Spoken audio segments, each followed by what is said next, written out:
30 থেকে 35 বয়সটা খুবই বাজে। এই বয়সে আমাদের মধ্যে বাবা মাকে হারিয়ে ফেলার একটা আতঙ্ক কাজ করতে থাকে।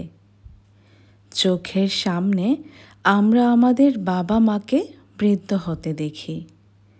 সে এক তীব্র যন্ত্রণা।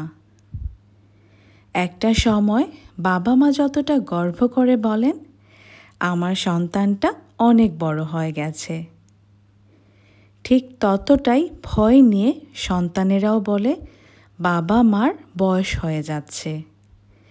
এর চেয়ে কষ্টের বোধহয় আর কিছু হতে পারে না। বাবা মা ঘুমিয়ে থাকলে অদ্ভুতভাবে তাদের ঘরে গিয়ে বারবার দেখতে হয়, বাবা মা ঠিক আছেন তো। ঘুমের মধ্যে সুন্দর করে নিঃশ্বাস নিচ্ছেন দেখলে বুকের মধ্যে এক শান্তি নেমে আসে। ছোটবেলায় যারা শিখিয়েছিলেন সকালে তাড়াতাড়ি ঘুম থেকে উঠে সবুজ প্রকৃতির দিকে চোখ বুলালে আমাদের চোখে জ্যোতি বাড়ে, সেই মানুষগুলোকেই যখন পাওয়ারফুল চশমা পরতে দেখতে হয়, তখন বুকের মধ্যে অজান্তেই একটা মোচড় দিয়ে ওঠে। 30 থেকে 35 এই বয়সটা সত্যিই খুব বাজে। বাবা মায়ের হাই প্রেশার একটু একটু করে তাদের ঔষধের কৌটা ভারী হতে থাকে। রোজ খবরের কাগজ কিংবা বই পড়ার জন্য চশমা খুঁজে বের করে দেওয়া, এগুলো আমাদের সন্তানদের ভীষণ পোড়ায়। আমরা বড় হই, সাথে সাথে আমাদের বাবা মারাও বৃদ্ধ হতে থাকেন। এই যে চোখের সামনে নিজের বাবা মাকে একটু একটু করে বৃদ্ধ হতে দেখার সেই যন্ত্রণা, এটা বোধহয় এই বয়সের সন্তানগুলো ছাড়া আর কেউ অনুভব করতে পারে না।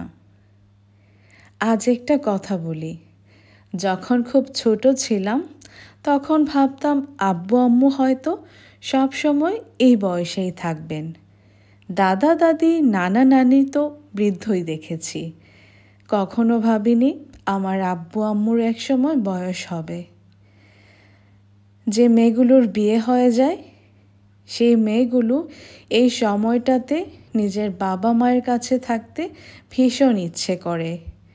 পরিস্থিতি পরিবেশ কখনোই যখন মিলতে পারে না, তখন মেয়েগুলো খুবই কষ্ট পায় নিজের মা বাবাকে না দেখার যন্ত্রণায়। আমি দোয়া করি প্রত্যেকটা মেয়ের সাথেই যেন আজীবন বাবা মা থাকতে পারেন। সব সময় বাবা মায়ের দোয়া নিয়ে আমরা যেন পথ চলতে পারি। আব্বু আম্মু, তোমাদের কখনো বলাই হয় না, তোমাদেরকে আমি অনেক বেশি ভালোবাসি। আমার জীবনের প্রত্যেকটি ভালো কাজের অনুপ্রেরণা হচ্ছেন আমার আম্মু আব্বু।